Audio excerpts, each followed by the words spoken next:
a highly secure, top secret location that is now videoed on the internet. This is the Spurs Insider. We are back in our studio, highly secure, top secret, to talk about the local Cagers and their... We're going to start over. Lord have mercy. I'm going to go on Zoom. He's on. I know. I'm going to go get my phone. Cameras are Give me a few seconds. Why do you need your phone? Because Go get I feel insecure that I don't know where it is exactly. Okay. Let's go. Let's get it. We'll never go. There's no practice today. Yeah, but Greg Abbott's going to lose by one vote, or win by one vote. Greg Abbott's going to win by about I know. 3 or 4 million. I know. votes. What's the point? That depresses me less because it's expected. Well, Herschel's at very least close. They made him work for it this time. Like, he was campaigning in Lubbock, which is like deep red. Yeah. If you get a campaign in Lubbock, then you're in. You're trying. Actually, I tried to get in like in the hour between dropping off my kids and driving here, but the line was too long. Yeah. And there were way too many Let's Go Brandon shirts in line. Didn't you listen to Mike when he said the early vote last week? When I said, gosh, I don't know when I'm going to do it. Kind of gone a little Early bit. voting is very easy. I know. And you're off. And you're off every afternoon. Mike and I both voted that day. Was your phone okay? Mm-hmm. Is it on silent? Yeah.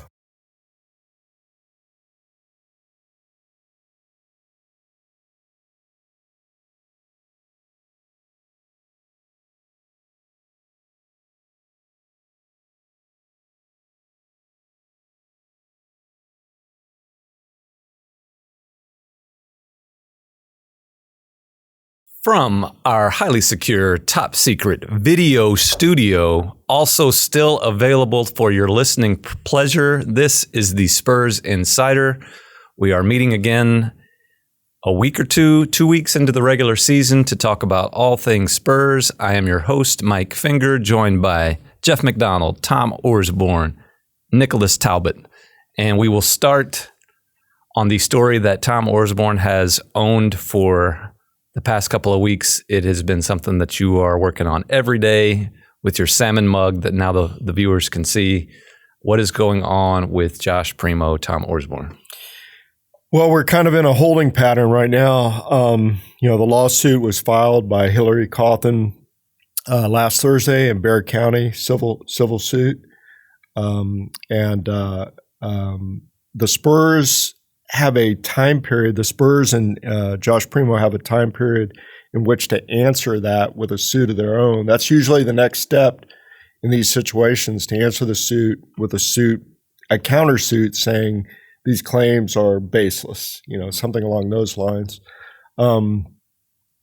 I have had signals that the parties are all talking and that there could be a meeting this week in which they get together and I don't want to say mediation, but just trying to see where they go from here. So suffice it to say, they're in a holding pattern. And I guess the other development was the Bexar County Sheriff's Office announcing or confirming that they are investigating the allegations made by Hillary Cawthon against Josh Primo, the indecent exposure allegations. No word from Bexar County about where that stands. It's in the opening stages. They have interviewed Hillary Cawthon, but I do not know if they've reached out yet to Josh Primo to get his side.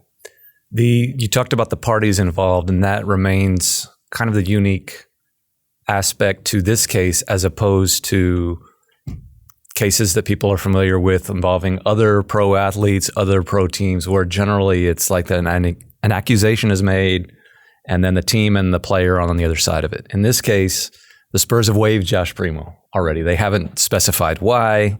We've had confirmation that it is due to the repeated instances of indecent exposure. But this Allegedly. isn't alleged, right? This is that's a good responsible point there, Jeff McDonald. But we're talking about Hillary Cawthon, who is the accuser, the clinical psychologist who had been working for the Spurs for all of last year.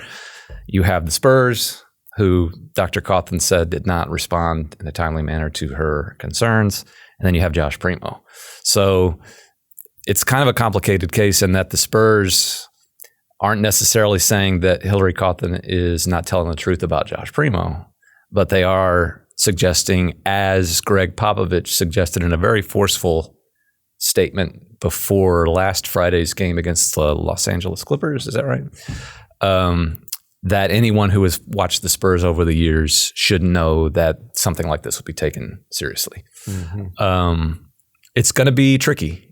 And, the Spurs do have a reputation for doing things right. They've stood for causes, all those types of things.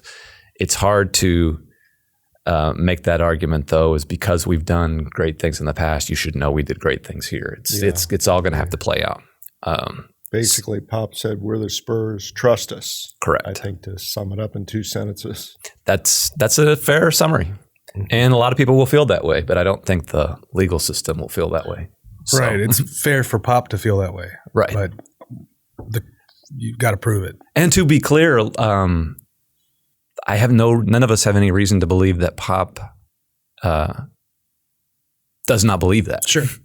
And it's possible if we're going through all the permutations, all the different ways that this could play out. One way is Greg Popovich was not aware of the seriousness of those allegations, and this took him by surprise. That's a possibility. I'm not sure it's one of the top ones, but it is.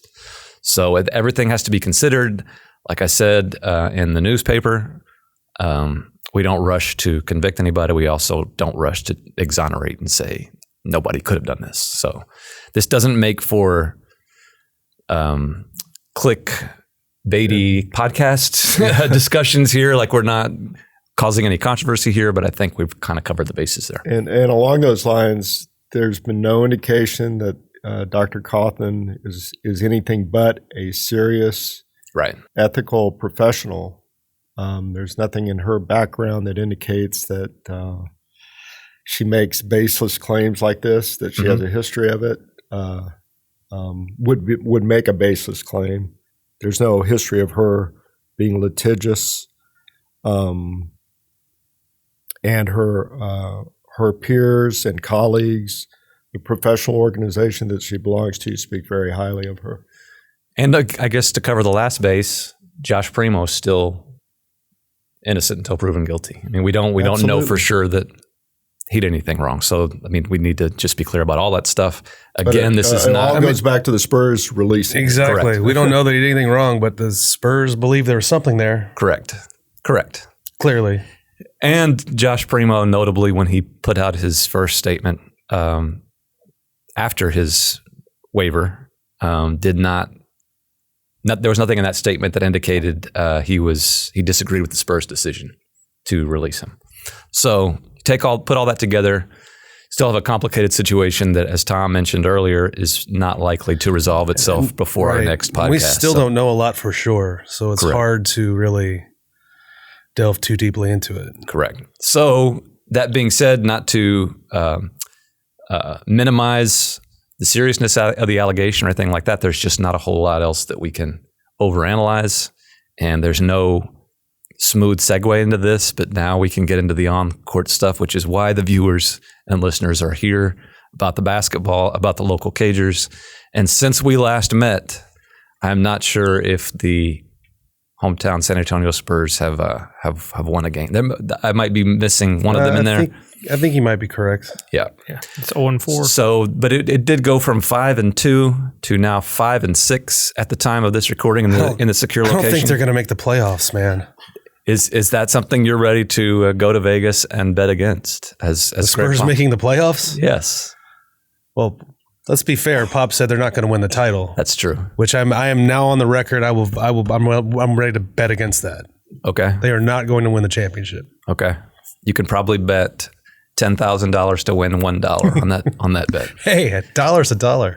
I think the odds went down from like 1,000 to 1 or 10,000 to 1 to like 500 to 1 or something like that. It was the Vegas did move their lines. The bet now is when will they win their next game, I guess.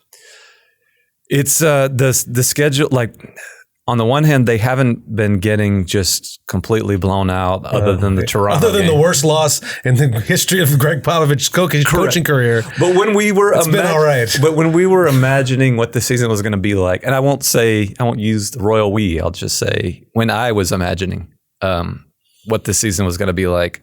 I thought it was going to be a lot more nights like at home against Charlotte and at home against Toronto than these games where they're staying in it and they're not getting outclassed. They're not getting, and again, like the caveat is they had the worst loss in the history of Greg Popovich, but they're hanging in there for the most part. And this team probably will still end up closer to the bottom than to even maybe the middle. Mm-hmm. But there's some pieces there that people can be encouraged about, I think. Is it fair to say the loss to the Clippers comes with an asterisk? With Devin being on the minutes restriction. Oh, yeah. Well, I mean, Kawhi Leonard didn't play, did he? That's true. I mean, the worst loss in Greg Popovich history, I mean, they didn't play Keldon Johnson or Devin Vassell. Right. So they all come with caveats. But no teams are full strength these days. Well, yeah, but okay. So what's your opinion? What's my opinion? Yes, people are looking for opinions here. What is your opinion that Luis, our fine producer, is going to edit into a 30-second video soundbite, put out there on any social media network owned by rich people or poor people or just by the people? What is that 30-second soundbite that is going to be embraced, shared by all kinds of legitimate, verified, blue-checked I have people? One opinion that I hold like highest, like I'm never wavering from this opinion. Okay, is this going to be viral? Ketchup is gross. Oh, gosh. All things tomato-based are gross. Yeah. There's your opinion. That's So that's going to save social media in this country. Well, my opinion about what? I don't even know what you're asking me. Opinion with what? Look at for the listeners online who cannot see it. We have a beautiful HD display board.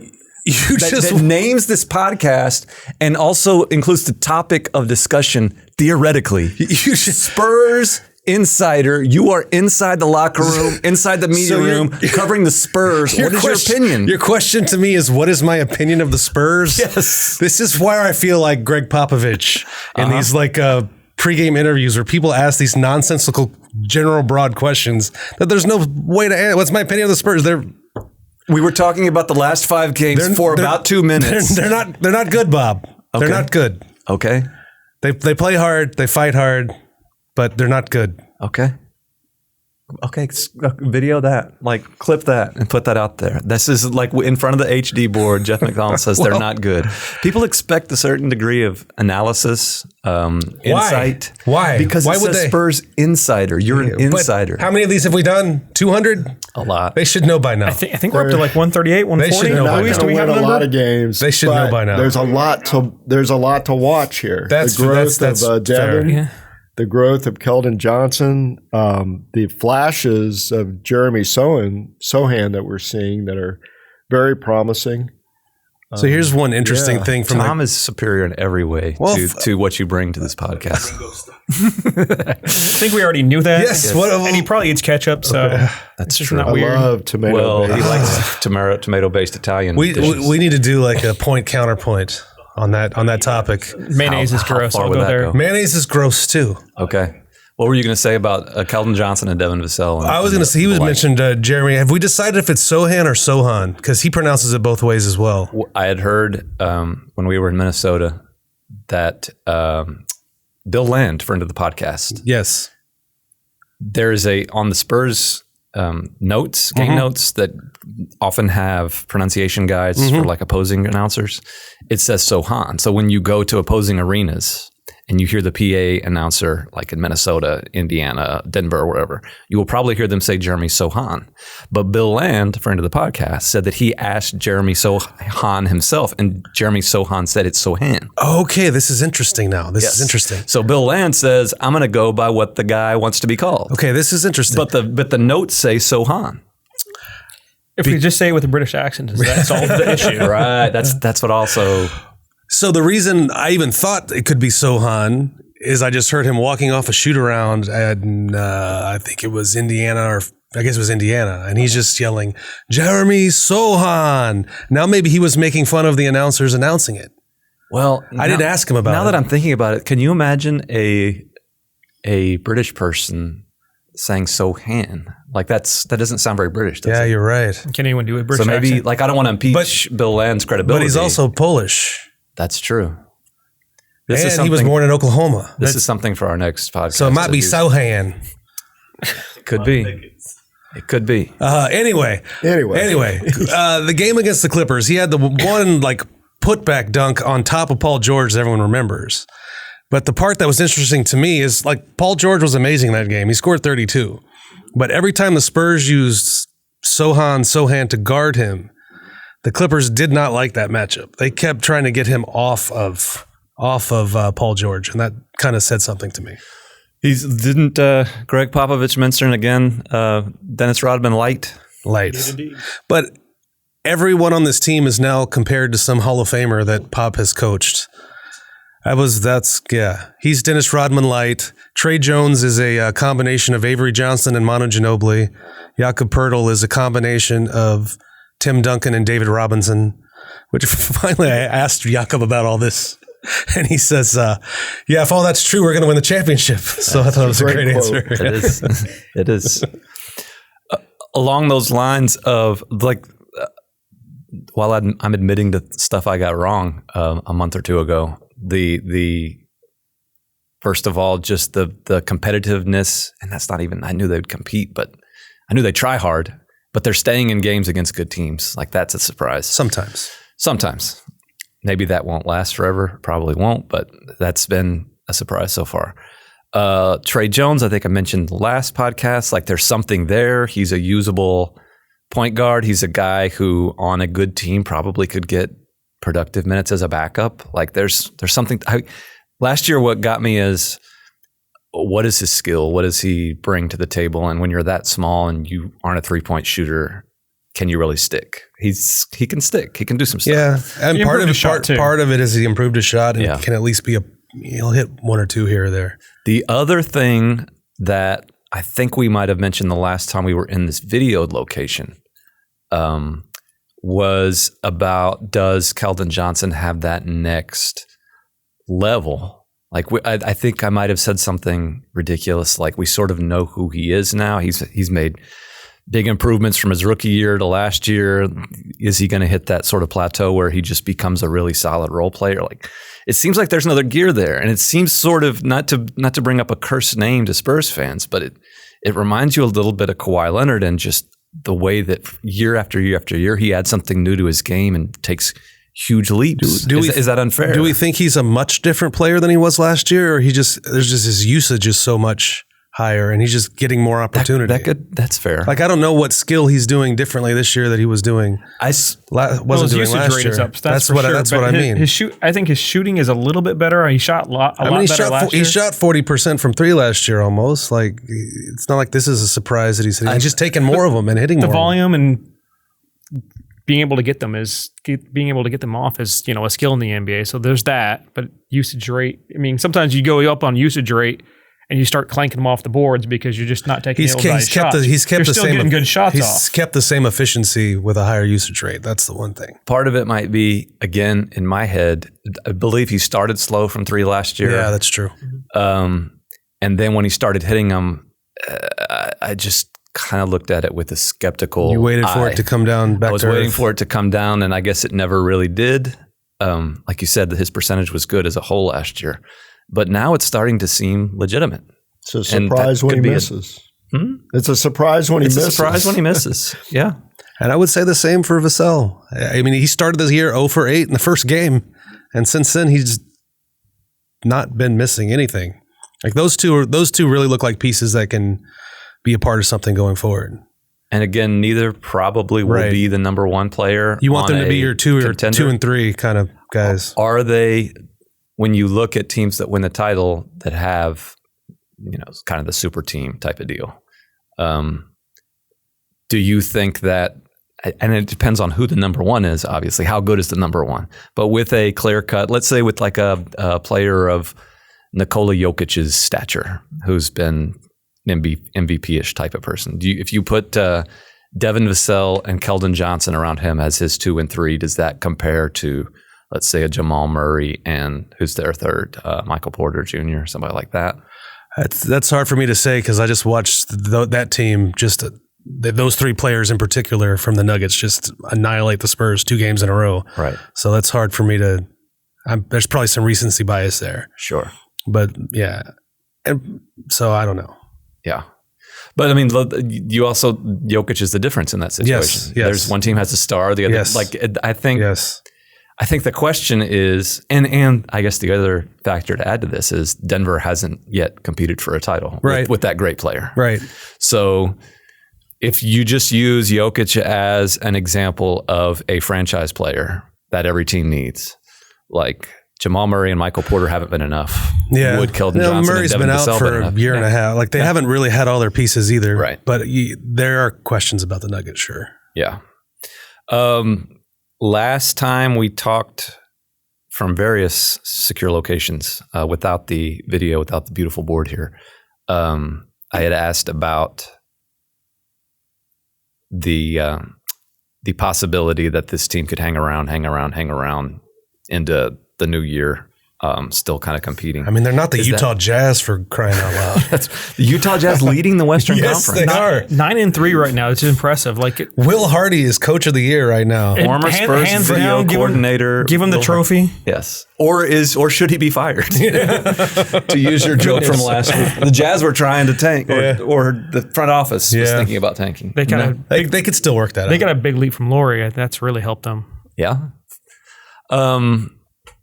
Anyway, how do you see this going? The next couple of games after this podcast are against the Memphis Grizzlies and Milwaukee Bucks, who are 2 pretty good teams. And then they have Golden State.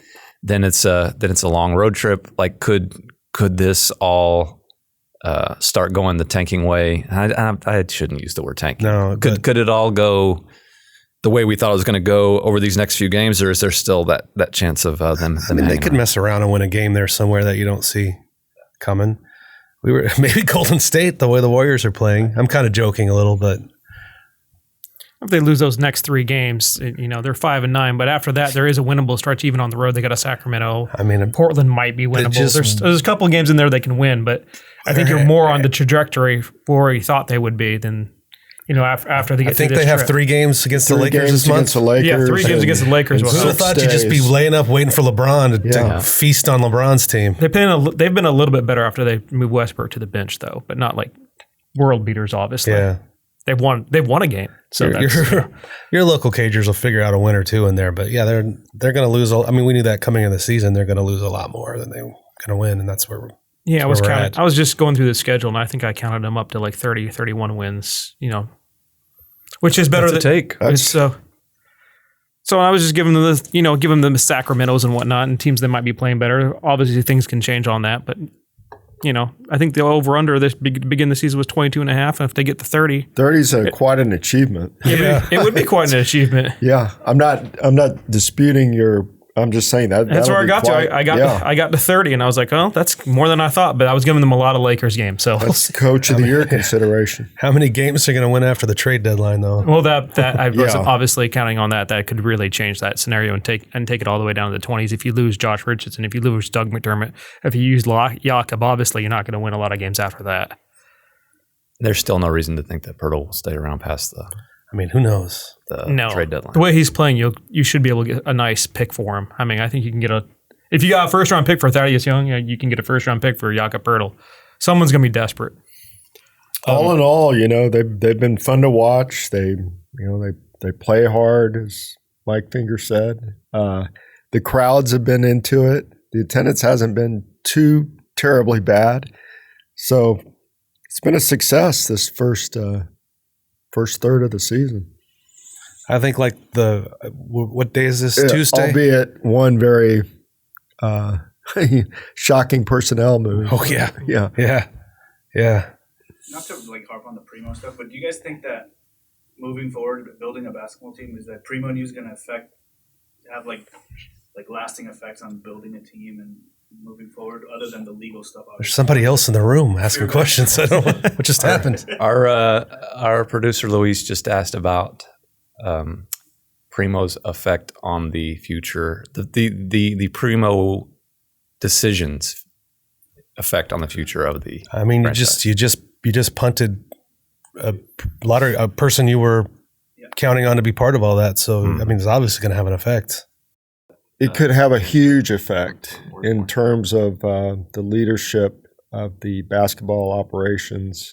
Brian Wright is, he's in a tough spot right now. There's a lot of scrutiny on Brian Wright. Where that leads, I don't know, but suffice it to say, the lawsuit definitely places a lot of scrutiny on Brian Wright. The other point, we're in an era where the Spurs are struggling to get corporate sponsors. Like, they still don't have a new naming rights partner for the arena. Does this sort of thing have an effect on that and people wanting to, attach their name to that? And you think about the one company they were able to land for the jersey patch, Self. Who did they choose to be the face of that? They hitched their wagon to Josh Primo as their brand ambassador. Feels like they got burned a little bit. So does that? I don't know, but does that make other companies a little skittish about attaching their name to this stuff right now? Does it make it harder to make that sale? I mean, after this is all resolved, maybe that becomes an easier sell. But in the midst of it, I don't know what that looks like. That all of that is important to consider, interesting to consider, that requires a degree of speculation that might be beyond this podcast. I will say to Luis's question about long-term impact on the court and in rebuilding, a couple of things. First of all, he was the third highest draft pick of the past 25 years that this team has made. Like, the only two players taken higher were Jeremy Sohan and Devin Vassell. The NBA is a league of draft picks as currency. Like, we've seen that over the past couple of off seasons. When you want to acquire a star, like, the draft picks are what do it. Like, that's the way a team in a market like San Antonio, which is not one of the top 10 markets in terms of media coverage, in terms of revenue, all that type of stuff in the league. That's how you build. You don't get Kevin Durant's to come here. You don't get Steph Curry's to come sign here. LeBron James's. You go out and draft them. So to that point, like, you basically threw away one of your best ships of this century for nothing. And that could be bad luck because, I mean, Jeff, you profiled Primo when he was signed. You talked to coaches that he'd had in the past that said I think someone pointed this out from one of your first features on him. A coach said there are no red flags here, that will prevent this kid from becoming everything they hope he's going to become. Like, it could just be bad luck. The Spurs ended up making the right pick in their minds in terms of potential, and it just fell apart. The other way to look at it is, well, you took a risk basketball-wise, they didn't taking this guy. And I realize that draft boards by draft analysts often can be sort of groupthink and aren't a true gauge of how front offices really consider these draft prospects. But based on all those boards, like, Primo was going to be a late first-round pick. They took him number 12 overall.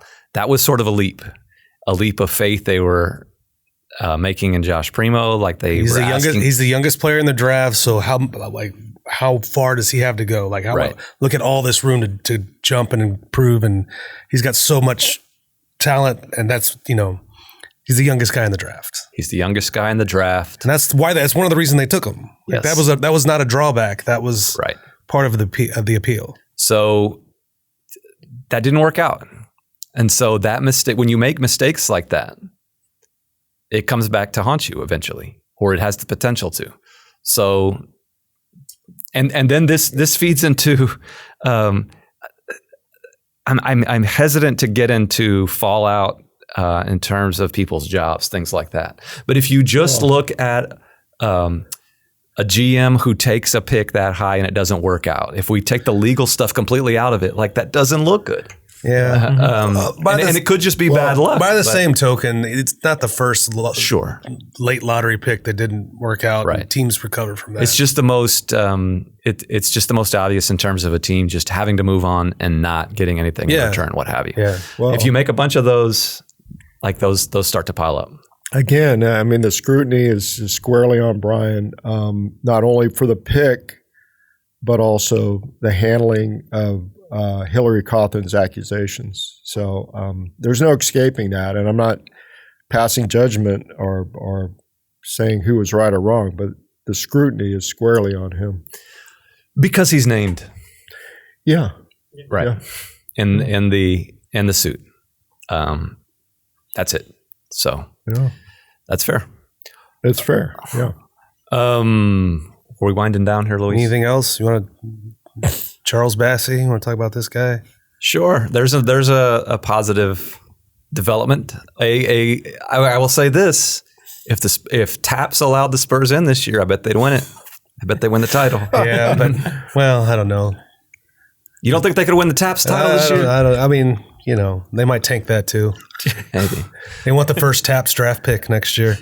Charles Bassey, who 5 years ago, I believe it was 2017. That was the height of the Charles Bassey controversy at St. Anthony's, where they were in Taps. They pulled out of the private school UIL of the state of Texas because they wanted to play this kid who Taps. This is how long ago it was. It's kind of a time capsule type of deal. I was reading a story from that year, and they decided that Bassey, because he moved in to the district late, may or may not have had the proper credentials to compete at St. Anthony's. Taps was saying he wasn't eligible yet. Well, in a story that ran in the Express News that year, the president of Taps, or the person in charge of Taps, had a quote that said he had watched St. Anthony's play Beeville on Periscope and had seen footage of a number 23 that looked like Bassey, and he shouldn't have been playing. And so that was kind of the what is it, when you catch someone red-handed? The hand in the cookie jar. The hand in the cookie jar. I'm thinking of another metaphor, but it doesn't matter. Well, it'll come to me later. But that was the flaming the smoking gun. Smoking gun. the flaming lips. The flaming lips. The smoking gun was on Periscope. Man, that's quite a ridiculous thing to get upset about. But anyway, that's what was going on. He was caught on Periscope. Then St. Anthony's had to pull out of Taps, join some other outfit. He ended up moving on to high school elsewhere, played at Western Kentucky, all over the place. At that time, he was listed as one of the top 2 or 3 potential draft picks for 2019. Didn't turn out that way. But now he's back on a 2-way deal and playing okay. Playing okay. I mean, he's probably, almost literally outgrown the G League. Like they put him down there and he just goes off for 33 and 15 and 4. Mm-hmm. I don't know what you do with him at the NBA level, but he's a good guy to have kind of in the program. He played against that second game against the Nuggets and was active. Mm-hmm. 8 rebounds in 16 minutes, like that sort of thing. And some skill there. Like it's not just a big guy who rebounds and dunks. Like there's something to build on there. Yeah. Josh Richardson now knows who Charles Bassey is. That's right. When we were in Minnesota, Tom, the day they signed him to a 2-way deal, Tom had asked Josh what he knew about Charles Bassey, and it was the most quizzical look I've ever seen in a press. He did for the people on the YouTube on the Periscope. Maybe we can put this on the Periscope. Put it on the Periscope. And for context, Tom asked him, and Josh gives him one of who are you talking about? Josh played for Boston.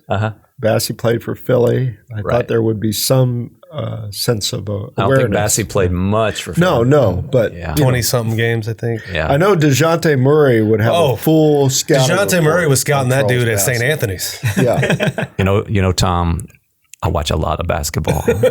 Yeah. That was DeJounte Murray's pat answer.